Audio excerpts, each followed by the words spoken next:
These cotton sheets. Lord, can you give me a little bit of grace? Oh, can you hear me? It's been one of those days. So I'll be waiting down by the riverbanks.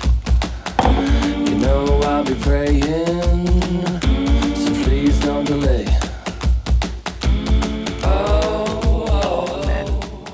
You know, and I think I miss this the most, like good coffee and good sleep. Honestly, I don't know what it is about these Egyptian cotton sheets, but I slept like a baby. I mean, that being said, I think I have developed like a cold or flu, I think. You know when you get that thing at the back of your throat and it starts itching and tickling and then it gets swollen and then, yeah, even my voice has gone like a little bit deeper. My nose is a little bit blocked. Like, this is what happens when you go too hard for too long. Like, your body starts sending you signals like, bruh, it's been too much. Like, I've been working consistently for maybe 2 to 3 weeks without a day off, waking up at 3, 4 o'clock every morning, trying to get all my work done.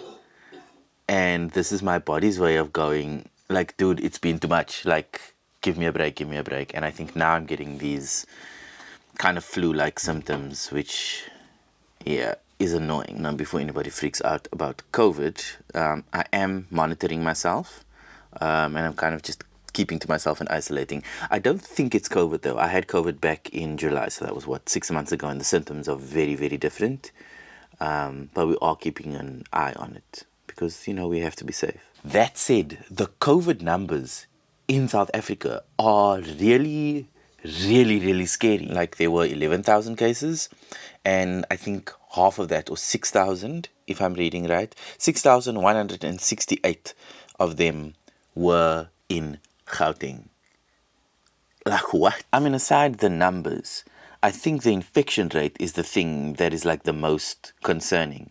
So from the 30th of November, we were sitting at about 4-ish thousand, and then on the 1st, we jumped to about 11.5. So that's an increase of about 8,000 cases in one day. So reading these stats from the Department of Health, they had done 50,000 tests. And the positivity rate is 16.5%. Like, that's huge. So yeah, man, so the fourth wave is upon us. Please look after yourselves. Yeah, avoid those big crowds and get vaxxed if you're not.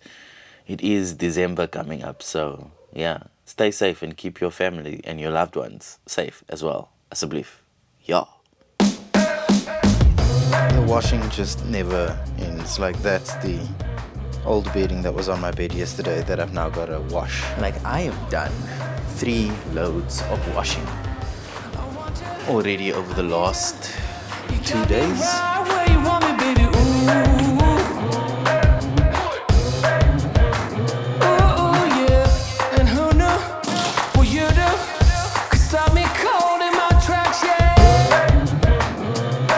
Okay, so I got some questions on my Instagram, so I thought maybe I'd, answer them now.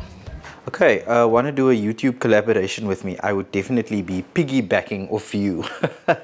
Yeah, DM me, send me a link to your YouTube channel. I'll have a look at it and see if there's like overlap, and maybe we can do a collaboration together. Oh yeah. Have you taken progesterone? I started about 4 months ago. What's your experience with it? I haven't taken progesterone. I've only been on estrogen. That initially, when I was doing it through the state, I was on the little blue pills, the Estrafem, and then moved over to estradiol, which is the injectable, which is what I'm using right now. So I haven't taken any kind of progesterone. I mean, I know that sometimes trans women are given estrogen in combination with progesterone because that's kind of 2 of the hormones that cisgender women's bodies produce in order to kind of create feminizing effects. But I don't actually know a trans person or a trans woman who is on progesterone. So I'd check with your physician and see, what are those expected effects as to how that is supposed to go and what I guess those outcomes are supposed to be. I mean, very difficult to say because I'm not like a doctor, so I would say check with your physician Yeah. I think you're very good looking. Yeah, thanks. I think so too. Not a question. You are amazing, beautiful inside and out. Thank you. Okay, you're also full of the compliments today. If a guy asks you on a date, would you go or shoot him off? Yeah, I'm pansexual, so I kind of like everybody. That said, it doesn't mean that just because I'm pan that I'm just gonna go on a date with you. Like, you have to be like a liquor person. So, Zoe, do you have someone special in your life? PSSSS. Keep up the positive vibes. Oh yeah, thank you for that. Yes, I do. They were kind of sleeping next to me at the beginning of this vlog. So this is a bit of a long one. I was doing research on HRT for transgender women. Oh, and now I'm getting a phone call. In your car.